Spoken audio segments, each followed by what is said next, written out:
on talent, power, and ambition. Keep in mind that these are really broad themes, and obviously we're coupling a few ideas together, and they will overlap with some of our other lectures as well, such as the theme of power could relate to gender and to sex as well. All right. These are our two authors, in case you were curious about the pictures.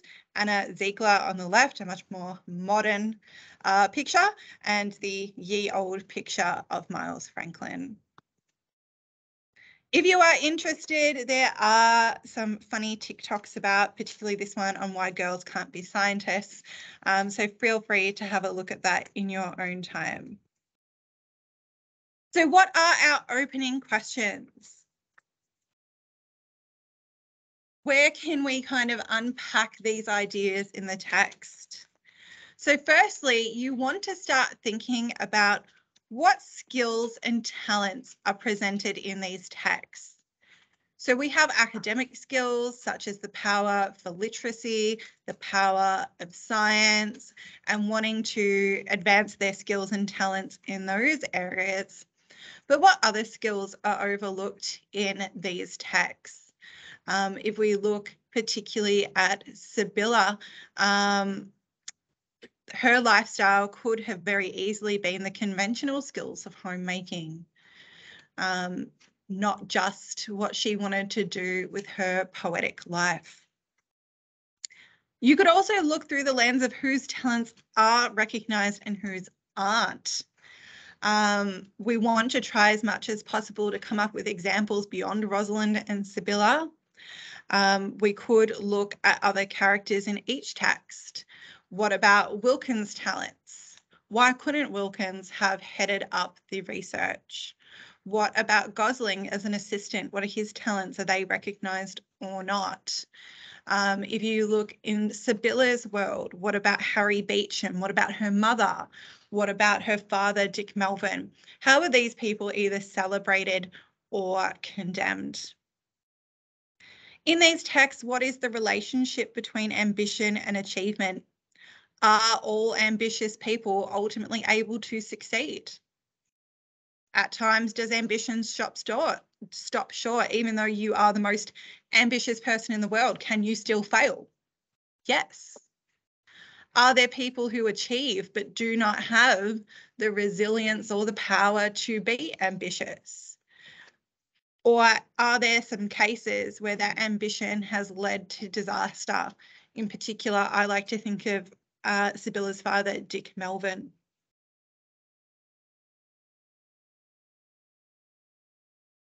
So as we said, today's session will focus on ambition, power, and success or potential for success. So when we look at the word ambition, let's try and break it down into different categories that you could then talk about in your essays. So under ambition, we could look at career ambition. So you might want to draw a little arrow there out of your ambition box. Career ambition for women, career ambition for men in the text. You can see there how I've annotated my little slide as well. Also social ambitions, relationship ambitions that you can look at. You don't have to simply look at this through the lens of career. What are the women's ambitions in terms of marriage? Are they keen to be married? Do they want that as part of their lives? Are they determined to make that the case? And again, not just looking at Rosalind and Sibylla. What about Gertie? What about Lucy Melvin? What about Aunt Helen? But then there's power. Power is a huge issue in both of these texts. And whether people have the power to pursue their ambition. Do the characters have power over their own lives? Maybe some characters do. Maybe some characters don't.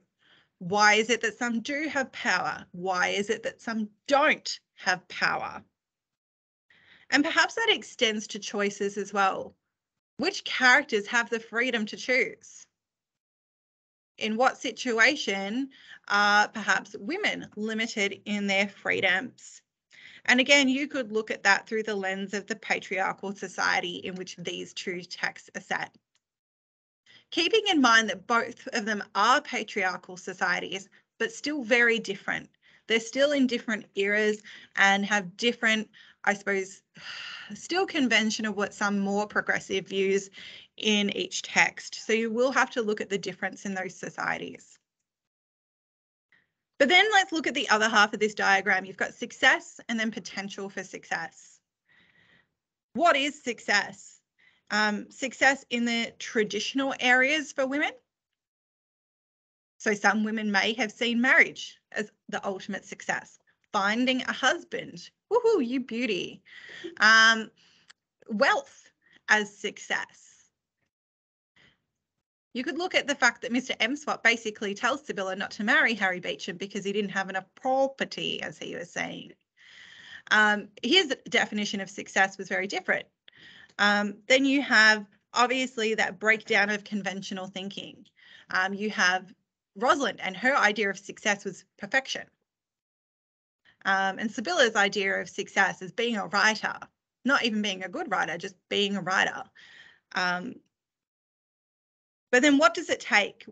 Even though many of these characters have potential, do they ever really achieve their full potential? What limits their ability to achieve greatness? Do they have potential, but there are barriers in their way? Is anyone ever able to overcome those barriers? Who, when, where? So all of these big ideas and these kind of unpackings are what you can use to make topic sentences.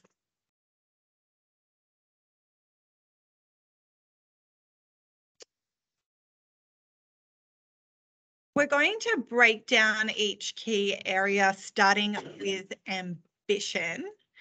And again, these dot points could help you to break down these overarching topics into more concept-driven topic sentences. So the first thing you could say about ambition is related to wishes and desires. So how does a person become ambitious? And what does it actually mean or lead to? For instance, from my brilliant career, Sibylla says, "Ah, thou cruel fiend, ambition, desire." She has a negative relationship with wanting and desire and ambition because she knows through her intellect that it will be difficult for her to achieve her dreams. In this way, I kind of put next to this quote, ambition leads to suffering. Sibylla suffers throughout the course of the text because she's so conflicted by her wants and desires versus what other people want and desire, such as Harry, such as society, such as her parents, such as her granny. In contrast, we have this quote from Crick, which said, "Maybe none of us really knew what we were searching for, what we wanted." So it makes us think a little bit more deeply about this minor character. We know that Crick was part of that partnership of Watson and Crick, and we assume on the surface level that they're just about finding the secret to life. That's their goal, that's their ambition. Well, yes, it is, but what other layers are there to it? There was discussion about their financial ambition, about not being judged by their parents for choosing science. Crick in particular talks about his wife and wanting to be wanted and desired by his wife. And so we need to look at the other characters in photograph 51 and see the deeper elements of their ambition. Another point that you could make about ambition is that at times ambition often goes unattained. So you don't reach it. So you might say, yes, that's my goal, I want that, and you just simply don't get there. For me, I wish I could have been an Olympian, a fantastic softballer, but despite my overarching ambition, didn't quite get there. If we look at these texts, the first quote says, not like myself, cursed with a fevered ambition for the utterly unattainable. So very realistic there from Sibylla. For some people, there are just simply some ambitions that are too high or too broad. But why? Why can't they attain them? You need to talk about their financial situation, the limits placed on them by their families. Sibylla's family is probably one of her greatest hurdles to attaining her ambition. The hierarchy of society. The fact that she was a poor farmer's daughter, not even a wealthy farmer's daughter, especially not a wealthy farmer's son. Someone like Harry Beecham, who really had the world at his feet with all of his properties. And as such, a lot of Sibylla's ambitions are unable to be achieved. Again, trying to stay away from that simplistic Rosalind and Sibylla comparison. We have John Casper, who you may recall is the young American scientist who writes some letters to Rosalind and later joins her at King's College. He says, I think the things we want but can't have are probably the things that define us. So it's really talking there about hidden ambition or hidden desires. What are the things that we want the most? Now, for John Casper, we could argue that that's Rosalind. For Rosalind, maybe we can argue that it was Don. There is that bit at the end of the text where in her own head, she talks about her wants and desires and needs, and particularly emphasizes that she wanted to be kissed, but none of that was actually spoken aloud. So again, talking about characters' hidden desires and why their desires aren't fulfilled. Maybe they're inappropriate. Maybe it doesn't fit with the social context. Maybe it's out of respect for other people that they don't go after what they want. Particularly, I think that's what holds Don back, was his ultimate respect for Rosalind. And as such, he never really pursues her in the way he probably wanted to.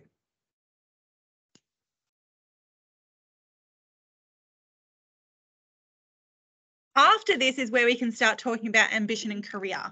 So we don't want you just to talk about the careers of the women, the poet and the scientist.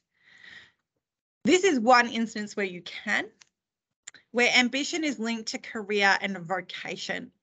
And we've popped the definition of vocation down there for you. So vocation is the idea that there is or should be a natural fit between the person and the work that they do. A kind of calling to play a certain role in life through a profession. So it's the thing that you fit best with or that you are designed to do. We have the first quote from Rosalind.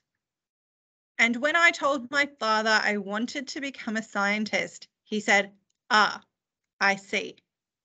Then he said no. So we can look at this as Rosalind's father's judgment. He judges that science is not the natural fit for women, the natural fit for his daughter. At the time in the 50s, there were many women going to university, but they were doing other things. They weren't doing science. They were doing more arts subjects. They were doing teaching. And as such, he is initially quite negative about Rosalind wanting to pursue science. Whereas Rosalind feels that it's a natural fit for her. Then we have the quote from Sibylla. I'm given to writing stories, and literary people predict I will yet be an authoress. So she's quite determined, Sibylla. She knows where her talents lie, much like Rosalind does. But society at the time, the types of things that other people would have thought a natural fit for Sibylla were wife, mother, a governess. All of those things are the roles in which others felt were the natural fit for Sibylla or any woman from her standing. So you could then talk about those things as the judgments of other people. Wife, mother, governess. They're your options, Sibylla.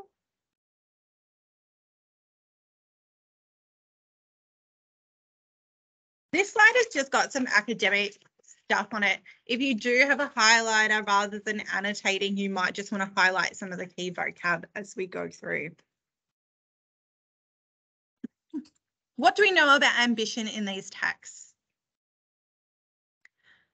The protagonists of My Brilliant Career and Photograph 51 share a strong sense of vocation. They are drawn respectively to the fields of literature and science. So there's a comparison, but also a contrast. Both women are certain about what they want to do.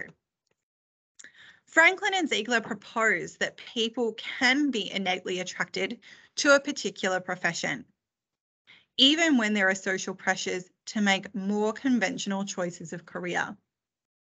So both texts, again, another comparison, show that even despite social pressures, if you feel that that's your fit, if you feel that that's your thing, some people have the courage to go after it.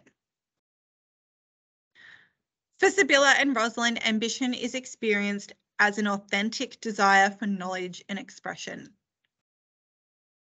That's what motivates them. Rosalind is motivated by knowledge. She wants to know more. She wants to do more. She wants to be a great scientist. She's not like Watson and Crick. And then you have Sibylla, whose only desire is to continue to express using the written word. So both of them have good, genuine intentions. The wishes of these women are driven by their distinct personalities, a craving to fulfill their purpose as thinkers and contributors, even when society is structurally against them. So that could be a nice turn of phrase that you may wish to use in your essays. That despite them being bold women, despite them being intelligent women, society structurally is against them. And that means who's in charge? The male authors of the Sydney publishers knocking back Sibylla's book. The male administration at King's College being against Rosalind and her appointment as the lead researcher. All of these factors structurally work against the women. In this way, they contrast with other characters who are more tactical or strategic about their goals. Indeed, some figures in the text seem resigned to sublimating their ambition and conforming to the limitations placed upon them. So there are people who are not ambitious. There are some people who just go, nah, that's fine. Or I'm going to hide my ambition. Wilkins isn't particularly overt about his ambitions. He's also willing to compromise to be a partner.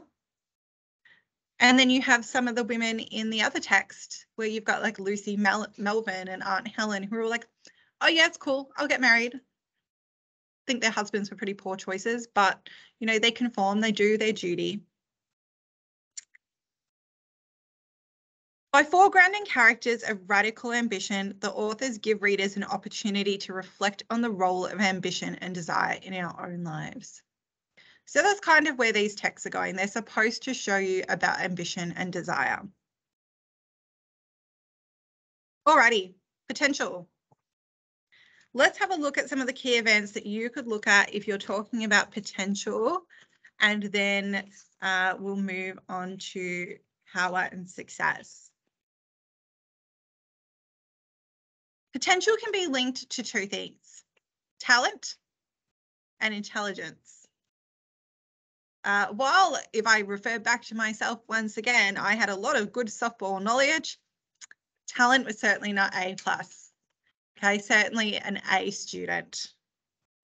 Now, Sibylla is recognizing that intelligence can limit a person's potential, even as the most intelligent woman in these texts. She said, I developed a reputation of cleverness, worse and worse. So here I've annotated that this was seen by Sibylla and society as a negative trait. They didn't want clever women. Hardworking? Yes. Compassionate? Yes. Beautiful? Yes. Clever? No. Then we have Rosalind, who said, as a girl, she prided herself on always being right. because I was always right. Such confidence. We see here that Rosalind has the potential for greatness from a young age. And as such, in this case, intelligence and talent are working together to give her the opportunities that she did have. You can talk about her opportunities that she had in Paris. You can talk about the fact that she is a well-renowned scientist who even people in America, including John Casper's boss, were celebrating her work. But obviously she was still limited in Britain. You could also talk about potential is expressed by children from a young age. Both of these characters, Sibylla and Rosalind, showed that they could be really effective in their fields from a young age. We have Sibylla talking about that she borrowed every book in the neighbourhood and stole hours from the rest to read them. And Rosalind, who as a child drew shapes overlapping like endless Venn diagrams. So again, talking about that innate calling or that vocation to certain areas is that both of these women showed talents early on. And again, that proficiency for literature and or science. All right, I'm going to try and speed through. Potential, continued. But what about if you're really skilled or really gifted? That can also lead to isolation. And that will be one of our other key themes that we look at in this series, is that by being gifted and talented, are there some situations where either by your own choice or exclusion from others that you no longer are included?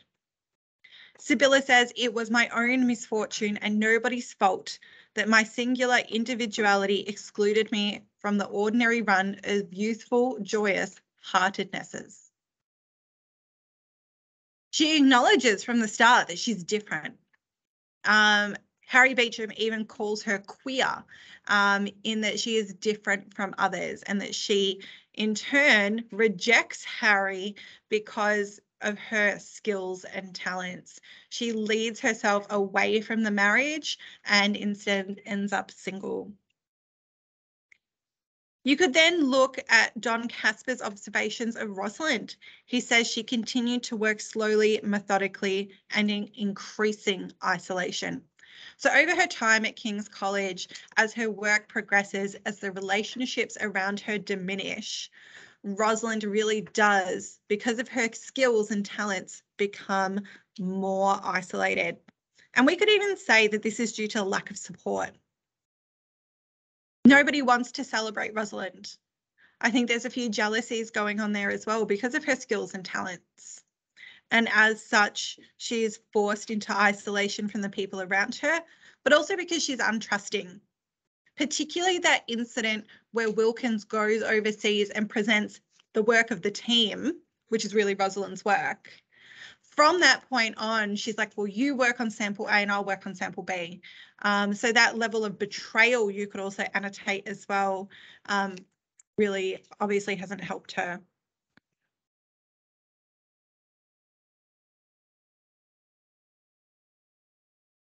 In terms of deeper analysis on potential, My Brilliant Career in Photograph 51 tells stories of talented women. They have a high level of potential for success in their respective fields. Both Sibylla and Rosalind are exceptional, revealing their capability for abstract thought and expression from a young age. Their early efforts at writing and photography foreshadow their adult status and suggest that some people are just predisposed to make significant contributions to their careers and societies. That's why when you're picking your VCE subjects, you should pick what you're good at. Some people are just predisposed to, certain things. Me, could not pick VisCom. Absolutely could not. Me doing science, absolutely could not. Can read, can write, yes, I'll pick these subjects. That's just what I'm really good at. And we see that in these texts that these women are kind of pigeonholed into being or supposed to be something that they're not. Franklin and Ziegler also share a sense that individuals can have an innate capacity for success. Some people are just gifted and that should be cultivated. However, they also suggest that those with potential can experience isolation because others just don't accept them. They don't understand them. They're befuddled or perplexed. And both Sibylla and Rosalind are social outsiders because they have so much potential. But where you could argue the difference is perhaps Sibylla chooses that life. She does seemingly have family. She does have men who desire her. And then Rosalind, I think to an extent, wanted a good start at King's College, but then slips further into that isolation due to the things that were happening. Alrighty, power. Let's go. Power, I think, is a really good theme because it overlaps with a lot of what the other themes we'll look at, such as our last session on sexism and the role of women. Now, under patriarchy, power is unevenly distributed. An example that you could use, again, that is not about Sibylla, is this quote here, where Sibylla says, "A woman is but the helpless tool of man, a creature of circumstances." And what she's talking about there is her mother, Lucy Melvin. In Lucy's relationship with her husband, Dick, they do not have the equal amount of power. He chooses to sell the family's successful cattle ranch. He chooses to go and pursue the sheep. He chooses to go down to the pub and buy everybody drinks. He chooses to send his family into poverty. And Lucy just sits there. We then have Rosalind as well. And there's that scene where Rosalind is reflecting on if I'd only. And we kind of went through that in class where everyone kind of looked at the different lines of what the other characters had said the if only was. And Crick responded with being born a man. So we can look here that by the fact that men had more power, it meant that Rosalind had less authority and less autonomy to survive in the world that she had. So less autonomy and less authority for Rosalind. Again, coming back to the career aspect, you could say that these patriarchal societies had a negative impact on women's careers. We won't dwell too much on that because we've already covered a lot of their careers. But I like this quote from Rosalind because it's completely overlooked. And it says, "Maybe you're aware of the fact that not a single female scientist from Britain was given a research position during the wartime." So again, that idea that there are limited opportunities for women. Wilkins was critical of Rosalind for going over to Paris and working in Paris. Yet not a single woman was offered a job in Britain. So limited opportunities, particularly in that hierarchy.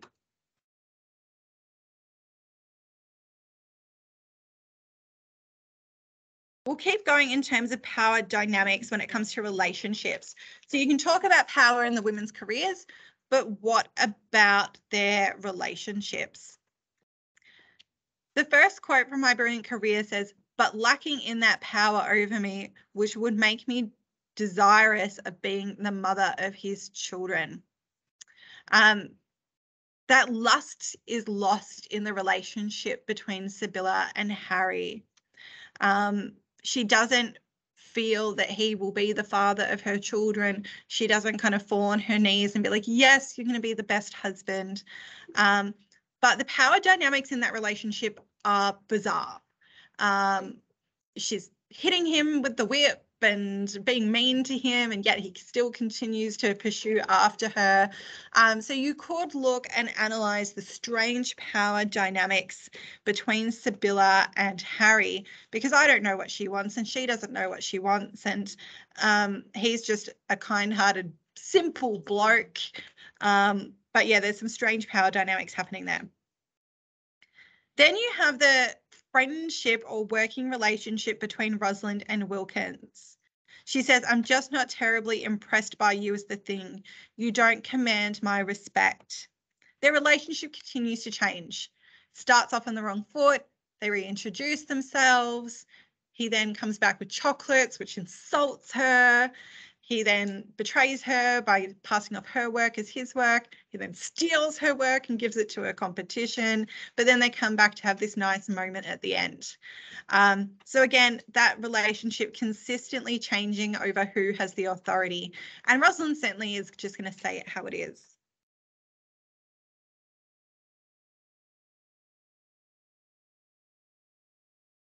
The other thing you could look at in power is powerless people.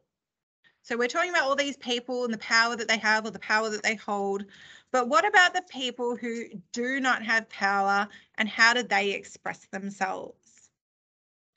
We firstly have, like I mentioned before, where Sibylla hits Harry with the whip. She's just accepted his proposal, and then I quickly raised the whip and brought it with all my strength right across his face. Now, to an extent, she could have said no, but in that moment, she does what she believes is conventionally right and accepts the proposal. As such, her only option is to then respond in a physical way to his advance to kiss her. She really doesn't have any other tools in her belt other than to physically remove him from her personal space.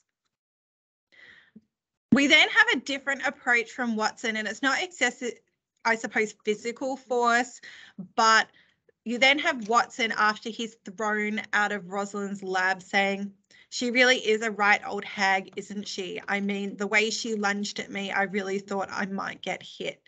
So his hyperbolic example here, where he was never in any real danger from Rosalind, but she's lunged at him. She's annoyed. She's angry at him. And in response, he's mean. He calls her a hag. So quite the reaction to him not being the powerful one in that situation there. His response is to be defensive and demeaning.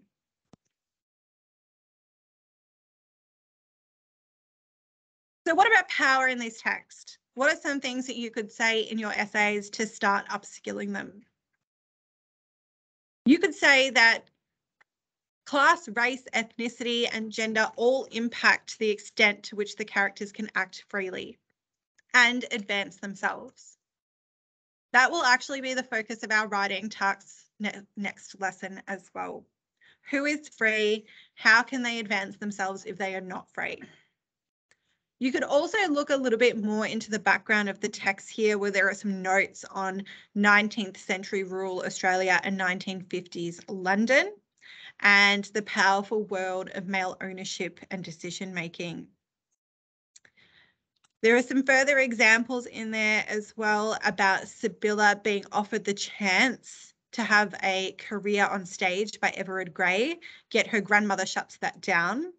But also Rosalind being prohibited from the common room at her university.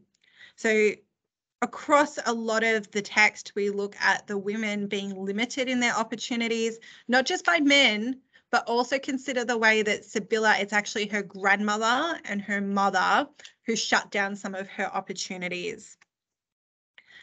Again, you could talk about not just the career, but the women's experience and desire for romantic partners.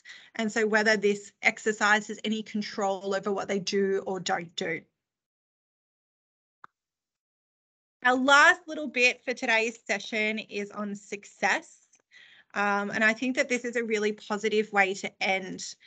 Not necessarily for the women in this book, but hopefully to inspire ourselves in our own lives. The first dot point, as bleak as it is merit does not correlate to career success. Sibylla starts with the quote, "Weariness, weariness, this was my life, my career, my brilliant career." And I think for Sibylla, this is really a summary of talent, but no opportunities.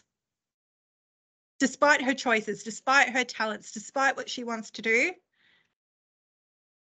despite the fact she might be a really good writer, she doesn't get that brilliant career. It doesn't mean success. Think about people you know in your own lives who have squandered talent, just not taken up opportunities or not had the opportunities to do what they could do. Then you have this quote from Don Casper about Rosalind, which says, "This achievement alone secured her place in history." Well, it should have. And for me, that quote really defines that no matter how much work you do, sometimes you don't get the achievement or the acknowledgement is the word I'm looking for. Just because you've worked hard doesn't mean that you get the success. Just because you worked hard doesn't mean everyone's going to celebrate you. And for Rosalind, that seemed true. You could also look at risk takers in the text. And there's a couple of examples here, but instead I would write next to it Dick Melvin. When I think about risk taking in this text, an ultimate failure, I think of Sibylla's father. He is the one who essentially took his family from a really solid situation into poverty. And as such, you could look at him and the way he took on a risk and failed. But then you could compare and contrast that to other people. You have this quote from Watson saying, "You can't be in the race and ignore it at the same time." That's where she went wrong. Watson, who is very ultra competitive, sees this as a race for glory, a race for recognition. And then you have that third character mentioned there being Rosalind, who focuses on the science and the fact that she is more reserved because her father told her she could never be wrong. She can't take any risks. She can't build models and hypothesize about the science. She had to get it right. And Watson could just kind of take a stab. And that was due to their gender roles. Lastly, we can look at success through a different lens, not just career, but at the idea of success in relationships. And perhaps you achieve some success by having some admirers. Now, in My Brilliant Career, we see the quote, "The admiration expressed in his clear, sharp eyes gave me a sensation different to any I had ever experienced previously." Sibylla does not have any shortage in male suitors. Frank Horton thinks that she's wonderful. She gets a proposal from Harry Beecham. And there are a couple of other guys that she's just seemingly with at other points. So in terms of success in the relationship department, Sibylla's doing quite well, despite the fact she doesn't want any of them. And then slightly different, you do obviously have John Casper's love for Rosie, but then you could also talk about her relationship with Wilkins. Wilkins tries and he's like, "Whatever you did, it was wonderful." And he brings in the chocolates. So she does have an admirer in Wilkins as well, even though at times what he does is completely sexist and undermining. I don't think he actually has that malicious intent that Watson and Crick do, but she does have those kind of flattering admirers. And so we will leave it there today with that final slide on success. And just the lasting message that success is presented as ambiguous. Is success ever really achieved? Who decides if you're successful or not? How is success even measured? Is it personal or professional? So these notes are there for you to continue to go through at your own pace. Use them, use the vocabulary, use the examples, and use the quotes in order to assist you with your writing on this theme.